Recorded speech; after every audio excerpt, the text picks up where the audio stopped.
Shalom, shalom, shalom. Yahweh Shem Yahushua Barakatam. Yahweh Shem Yahushua Shemaratham. To all the brothers and sisters scattered worldwide to the four corners of the earth. I'm trying to keep this word in sincerity and truth. I just wanted to start a video lesson series of the book of Hosea. All right. And for this lesson, what you're going to need is you're going to need a King James Bible. You're going to need an Apocrypha. All right. And that should be it for this one. We're going to keep it real simple. But yeah, I just wanted to go into the book of Hosea, some historical background, and then just start reading. I'm only going to go into chapter 1 for today. All right. So Hosea is during the reign of Jeroboam, which is a king of Israel. Okay. He comes after Solomon. And, he comes, or Salakia, he comes down, actually, he's a northern kingdom king.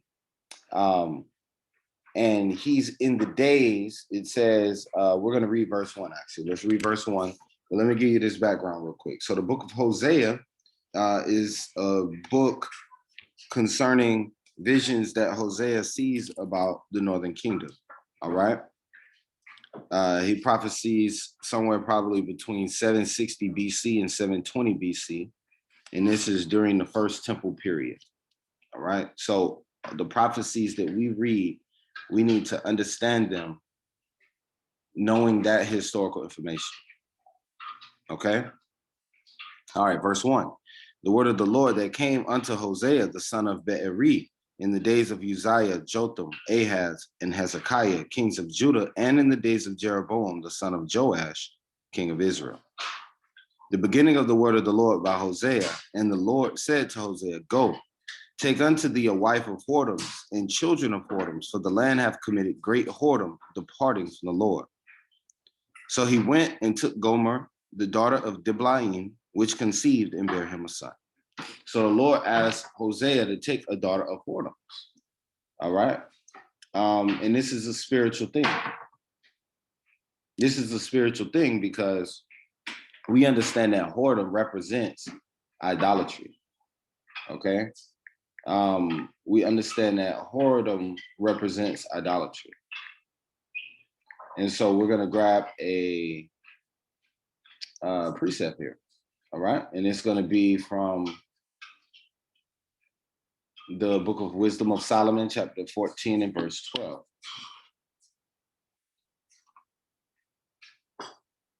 Just to get a background of what this whoredom represents.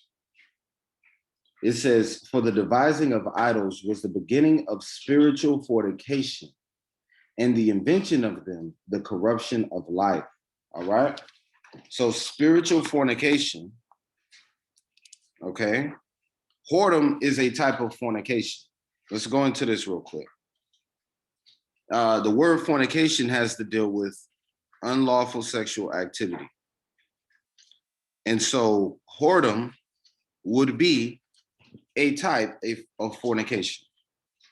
And so this verse is telling us, right? Let's read it again. For the devising of idols was the beginning of spiritual fornication.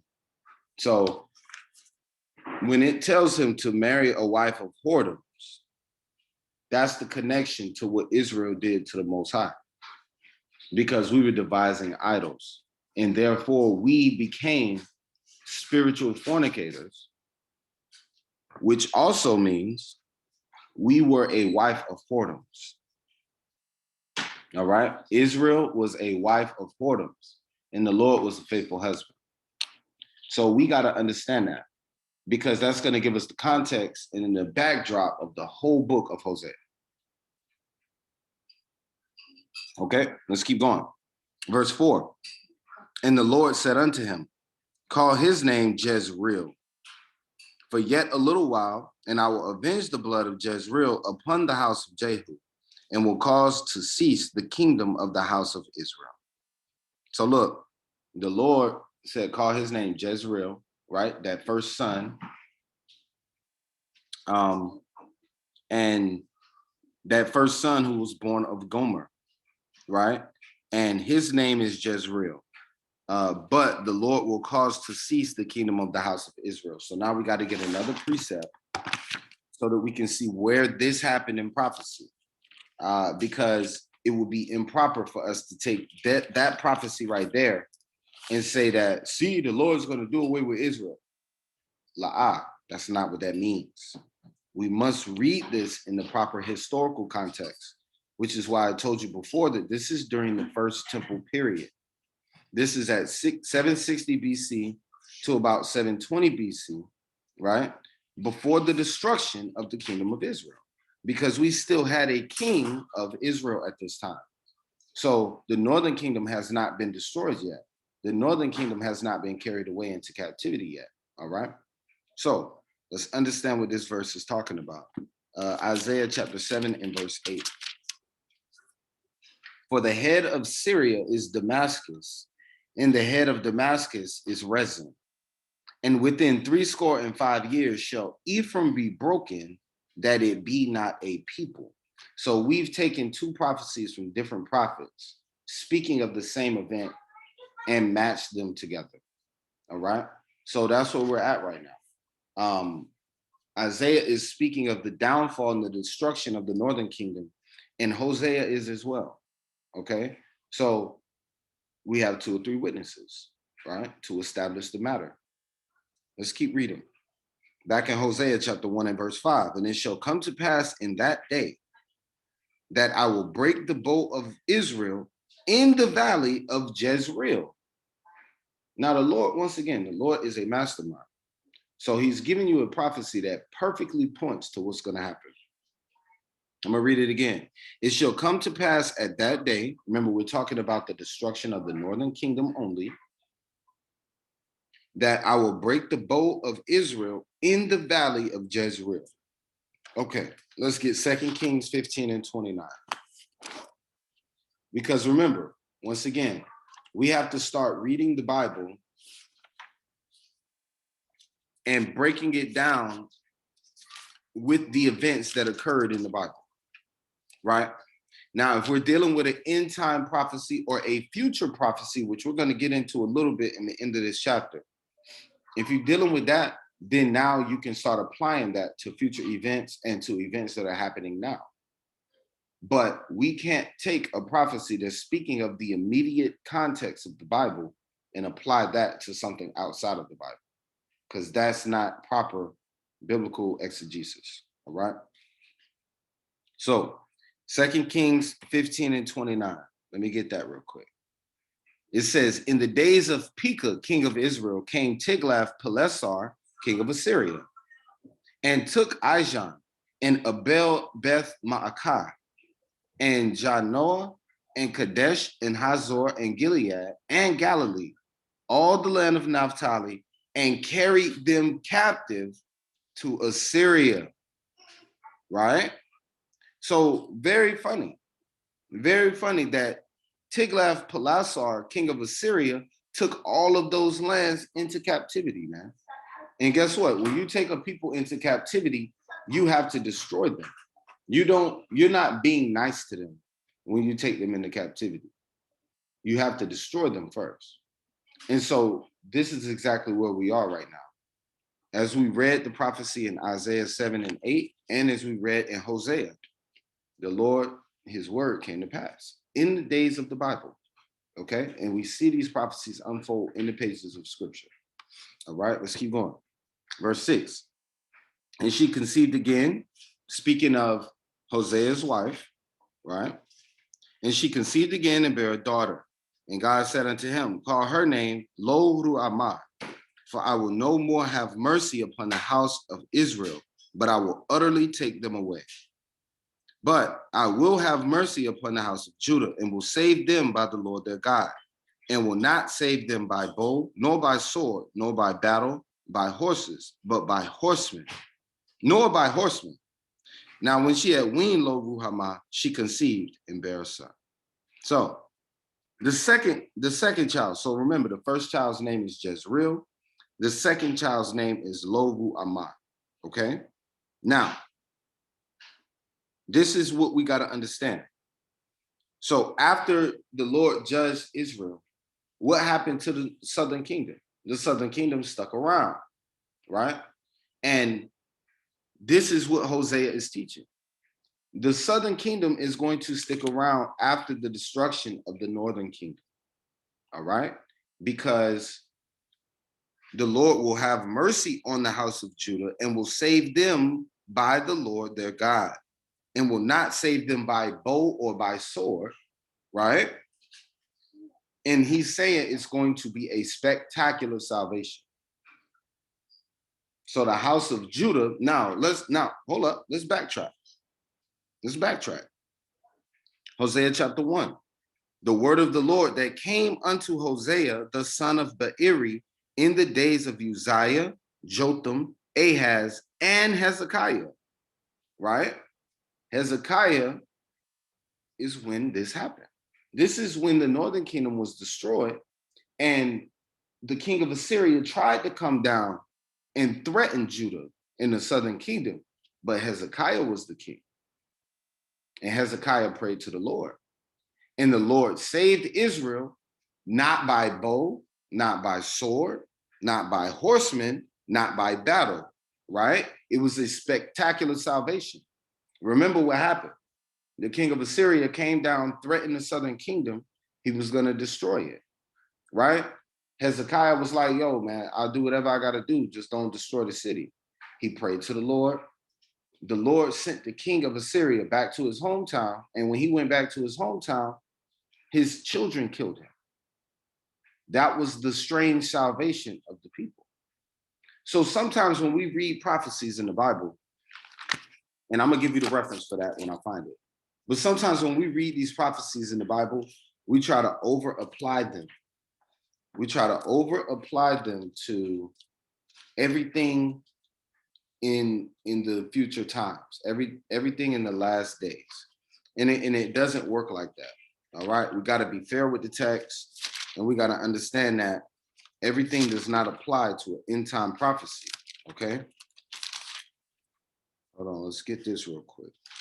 And I'm gonna give you a clear key that we can follow that will help us see that. And I believe this is going to be in Chronicles chapter 13.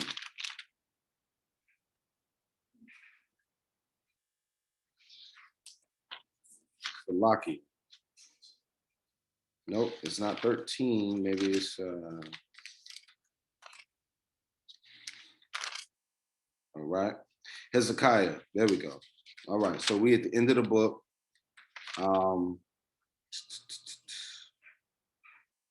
All right. So that whole story I told you about the King Hezekiah and the Assyrian army coming down to destroy the nation of Israel in the southern kingdom. You could read about these things once you get to 2 Chronicles chapter 32, right?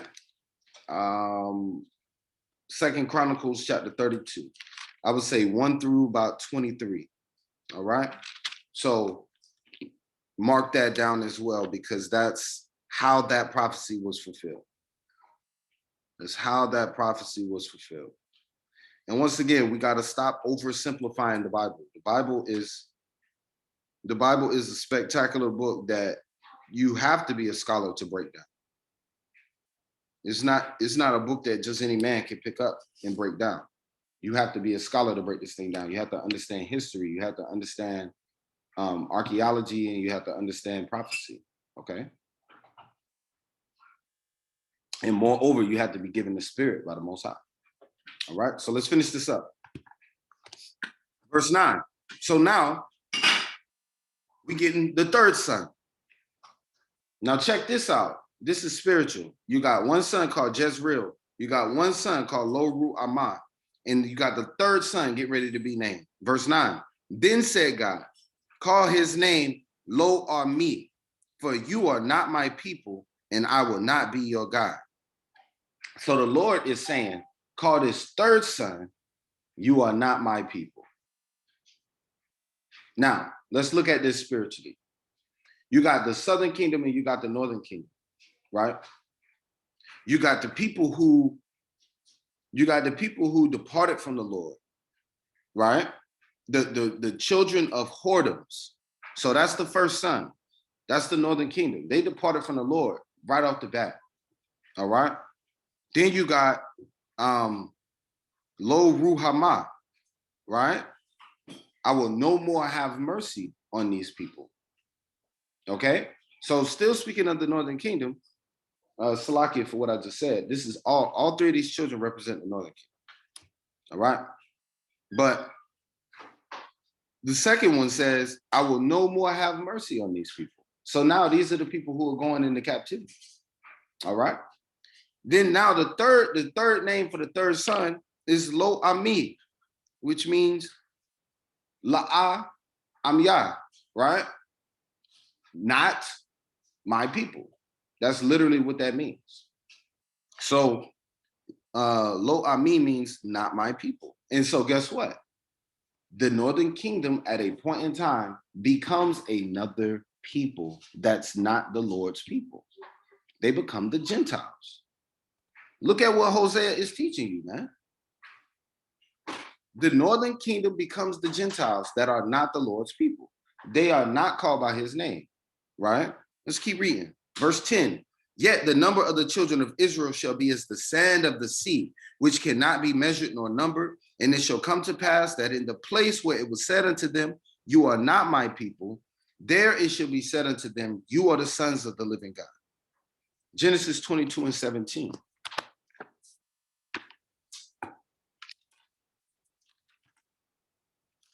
All right, Genesis 22 and verse 17.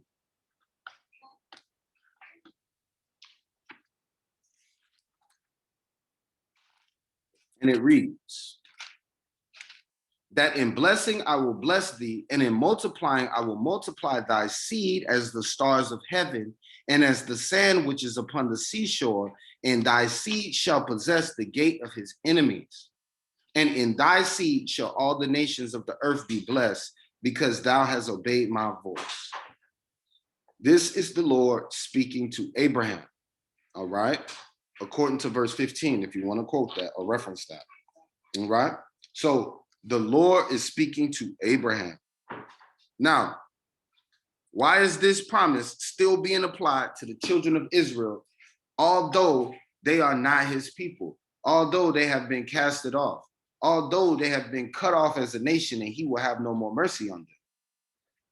Because the promises must stand true. The promises must stand true. The Lord has not set his love on you because you are greater in number than all people, because you are actually fewer in number than all people. But the Lord has put his love on you because he loved you, and because he chose you according to the promise of your fathers. Let's get that. All right. Deuteronomy chapter 7.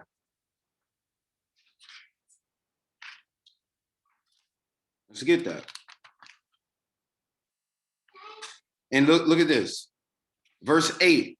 But because the Lord loved you, and because he would keep the oath which he has sworn unto your fathers. So this is an oath. This is a promise that cannot be broken by the Lord. His word must come to pass, and he has made his promise to Abraham, Isaac, and Jacob. So you can sin, you can fall off, and the Lord will raise up more from among the seed of Jacob to be faithful to him and to follow and to keep his word. All right. So that has never happened. In the history of the Bible, the northern kingdom, we don't see the northern kingdom come back in totality to the land of Israel. Okay? So what we do see, though, is the beginnings of that waking up. And we only see that. See, this is the thing. Verse 10 can only be fulfilled if you believe in the New Testament. Because in the pages of the Old Testament, you don't have the new, you don't have the Gentiles being called the children of God again, being grafted back into the covenant again. You don't have that in the Old Testament. That's only found in the New Testament. All right. Now let's look at verse 11. Let's look at verse 11. Then shall the children of Judah and the children of Israel be gathered together and appoint themselves one head, and they shall come up out of the land, for great shall be the day of Jezreel. You see that? So the reason it doesn't name off all three children is because, as I explained before, Jezreel is the child of whoredoms, right? Jezreel is the firstborn, the first state of the nation of Israel. The first, I said state, but the first type of the children of the northern kingdom. Okay? Jezreel is you're being born into wickedness. That's what Jezreel represents. And then there's another son who represents the next stage of the northern kingdom, which is, you know what, I'm not having no more mercy on you. And then the stage after that is, you know what, you're not even my people no more. But the Lord, after he redeems them, after verse 10, where he goes back to the remembrance of the covenant with Abraham, then comes verse 11, where he says the children of Judah and the children of Israel should be gathered together and appoint themselves one head. And now the northern kingdom is being called Jezreel once again. Okay? So we got to understand how prophecy unfolds. And sometimes we got to take one chapter at a time, break it down, and really labor with that chapter. Because what we do oftentimes is we'll take a lot of precepts and make a point, which is beautiful. But you got to be able to stick in the context of just the chapter. All right? And verse 11, I would say verses 10 and 11 are end-time prophecies. Okay? And how do you recognize an end-time prophecy? An end-time prophecy, anytime you see the nation of Israel coming back from captivity, the northern kingdom coming back from captivity, that never happened in the history of the Bible. And even until this day, we are still scattered to the four corners of the earth, man. I'm from the tribe of Gad. A lot of my brothers and sisters have never been to the land of Israel. Never. But we do have records. We do have records of Southern Kingdom Jews and Benjamites and things like that in spurts, not as a whole, but in spurts going back to the kingdom. And we also know that when Ezra and Nehemiah and them boys came back, they had Southern Kingdom with them and Levites.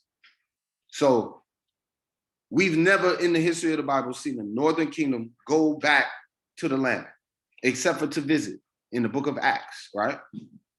So with that being said, also we see them coming back a little bit in Chronicles when Hezekiah wrote the letters to the other tribes. But this is even before Solomon split, right?